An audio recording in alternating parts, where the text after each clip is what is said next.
on women. My search revealed over 1 billion results. Turn on the TV, open a newspaper, or jump online, and we see attacks on women and women's rights all over the place. And this is 2013. Now, is it me, or are we slip-sliding backwards? Well, come with me to another place in time. Come with me to Imperial Russia, to Samara on the Volga near the turn of the 20th century. Telephones, electricity, and the Industrial Revolution are making their way into everyday life, and the city is the place to be. This is the story of Madame Alexei Popova. In a world of class systems, she comes from nobility. She's educated and privileged, and yet sexual and domestic violence do not discriminate. So let's start Alexei's story in 1875, when she's 15, when daily domestic violence enters her world from her stepfather.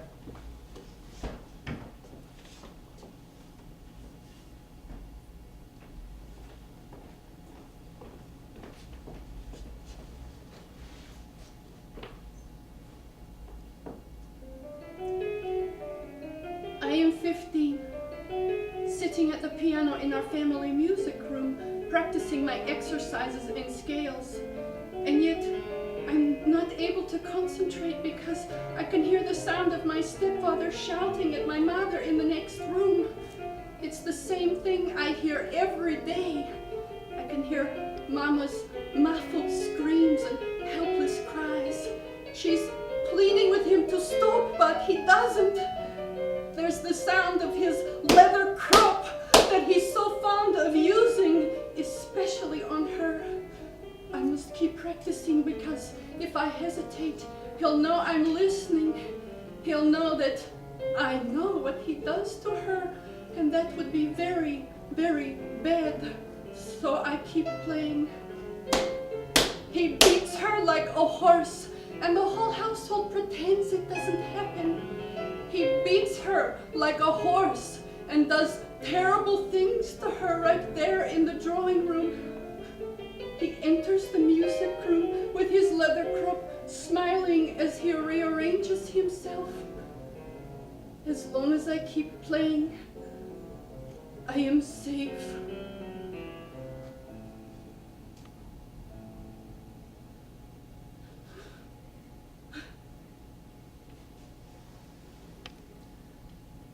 I watch her change before my very eyes from a vibrant, beautiful woman to nothing more than a twig. She tells me she's ill, but the only illness she suffers is choosing the wrong man for a husband. I see her pain, her pride, and her need to protect me by sending me to Paris to study. When I return home for a break in the school calendar, I discover she no longer leaves the house to attend church, shop, visit, or do anything she used to enjoy. Her whole life revolves around him, making sure she's ready for his coming and going. She speaks in whispers as he's convinced her that her voice is worthless. I travel back to Paris, and within a few months receive word that she has fallen down the cellar stairs and into a coma. I return to Samara immediately, but she's dead within a week. I make all arrangements for her funeral, and as is custom, she's buried 3 days after her death.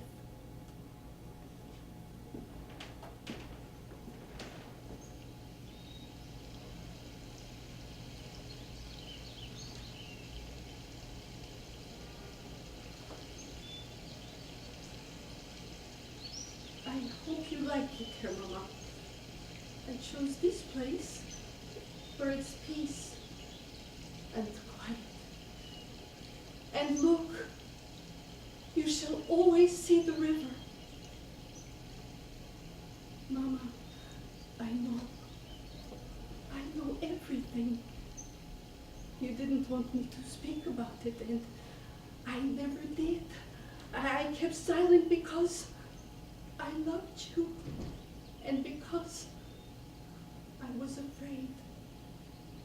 But I feel like I let him do all those things to you, and now you are gone. How am I supposed to live with that? How am I supposed to live with him? I want him to pay for what he did to you and for taking you away from me. He must. And he will.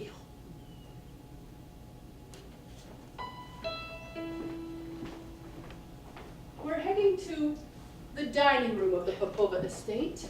It's dinner time, and Alexei's stepfather is seated at the head of the table. Alexei enters.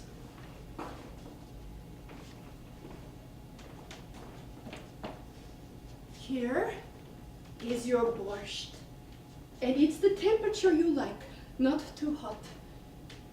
Yes, the seasoning is especially delicious. I made sure of that. You're enjoying it.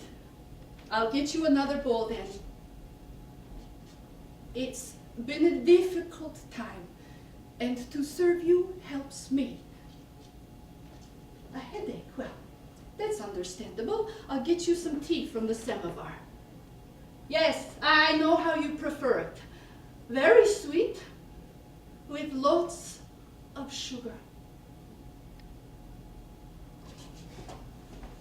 Here you are. This will make you feel better. Your stomach now. Well, perhaps you should lie down then. After all, we just buried Mama. Let me help you to the stairs. I've given the household staff the evening off, so no one will disturb you. Steady yourself. Dobranoc.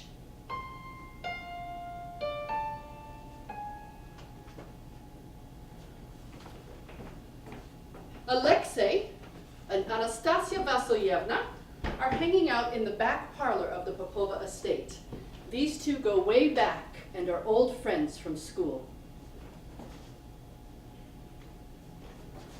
Nastya, I have something to tell you. Oh, please, please promise not to judge me. My stepfather, I did it for her so she may rest in peace. He destroyed her, and he enjoyed it. He destroyed my life so he could take this estate. Believe me, I was next. I poisoned him before he got me. And you know what, Nastya? It was easy. What does that make me? Anastasia Vasilyevna, or Nastya, is big, bold, buxom, and brassy. Her path has been very different from Alexei's, as she's worked in the sex industry most of her life. This girl has seen it all. Alexei, why are you so concerned? Me judge you? When my father raped me, your mother took me in this house and looked after me. She always treated me decent. My God, how shocking to see the change in her. I knew right away. Walk down any street in the city, you'll see women just like her. I see it every day. Think of it like this. You lived up to your name.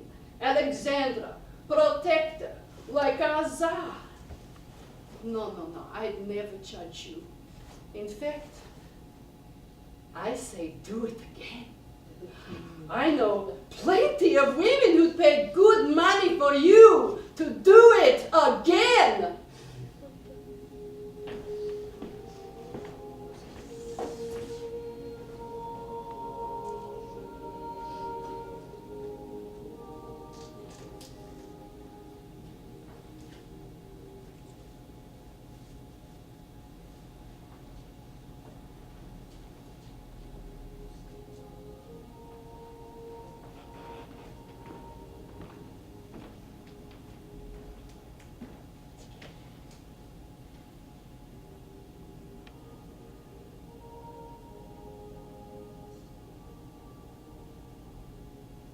I'm standing in my favorite spot in Pokrovsky Cathedral, the same place I stood with Mama as far back as I can remember at the beginning of every service.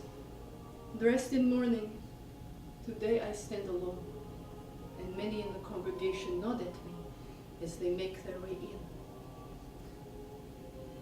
A woman wearing a Pacific blue dress and matching hat slowly walks in with an obvious limp and stands inside the door. I cannot help but notice that this woman is in pain. Her hat does not cover her entire face, and what does show reveals bruises of the same color. When the service begins, I stand and take in the loveliness of the singing, the smell of the incense, the icons, and I remember Mama.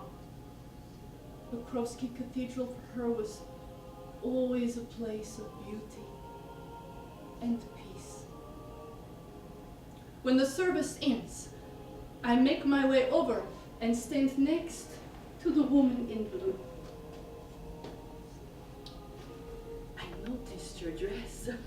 What a beautiful color. Thank you for your kindness. You're dressed in mourning. I lost my mother a few months ago. I was studying in Paris, but I'm home to stay now. We always worshipped here. You are new to the congregation. No, I'm not new. I just haven't been able to attend services for a while. I'm Yelena Milisovna Mereshenkova. My husband Yuri's not here. We live 5 minutes from Volga Beach on Polovazha. I'm Alexei Lyovna Popova. I don't mean to seem forward, but you share much in common with my mother in terms of your injuries.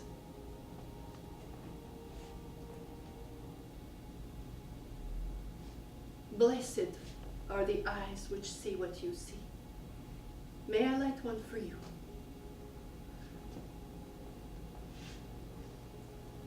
I lost my child a few months ago. Yuri tells me God is punishing me, but how can it be? Yuri is the only one who punishes me. When he came home smelling of alcohol and perfume, I asked him for money for food, and he kicked me in the stomach. The pain and the bleeding began right away. He didn't give me a chance to say, I don't care where he was. I'm happy when he stays with his prostitutes. It's the only time he doesn't bother me, and I can have some peace.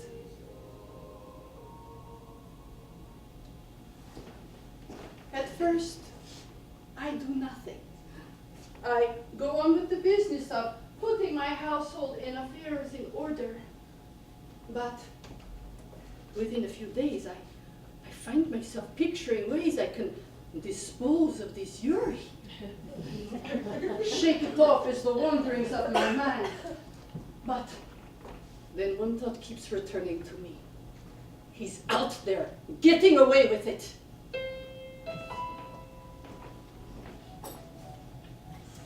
At an upscale restaurant, Yuri Dmitrovich Mereshenkov is dining with a business associate.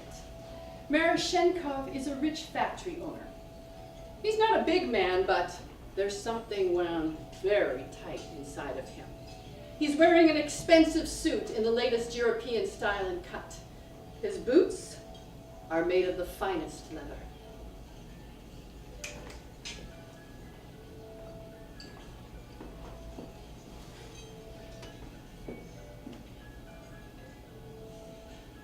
They are nothing but whores and cunts, all of them. My wife, she's the worst one.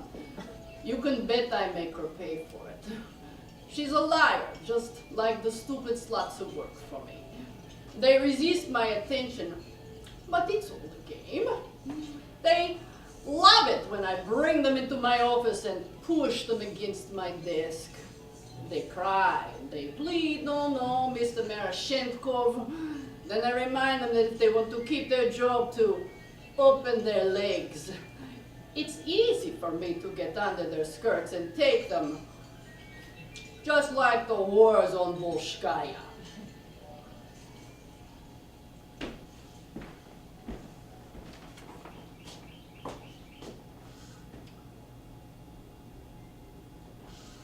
At the back of the Popova estate is the gardener's house, a place Alexei's been around since she was a child.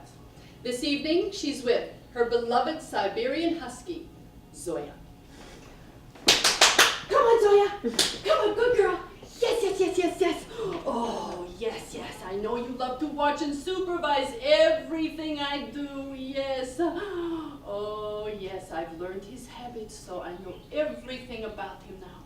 The rest is easy. We love our garden, don't we, Zoya? We love Baba's raspberries and Mama's rose bushes. This was Mama's favorite hat pin, and we're going to make it into something very special. Yes, it's important that I wear these gloves. We don't want an accident now, do we, Zoya? A little poison from our wolfsbane. And look at that, Zoya. The head pin slips into the vial and pulls out so easily. How perfect is that? There's nothing like the sigh of my best dog friend. Well, my darling, I think we're ready. The next morning, I dress as a boy and wait along Pulovasha. Marashenkov leaves his house and begins walking along the river on his way to work. The plan falls perfectly into place. It's warm and sunny and he's wearing light clothes. When there's no one else on the Volga promenade, I follow him, run into him, stick him with the head pin and move away quickly. If he feels anything, it was just another black fly or mosquito that everyone knows will bite when one walks this close to the water. The next week, I run into Yelena shopping.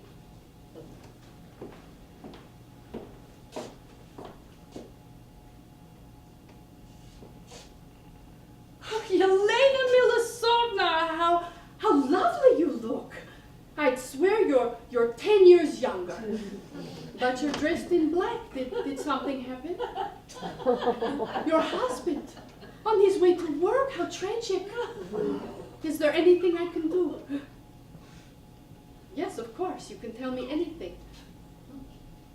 Liberated you.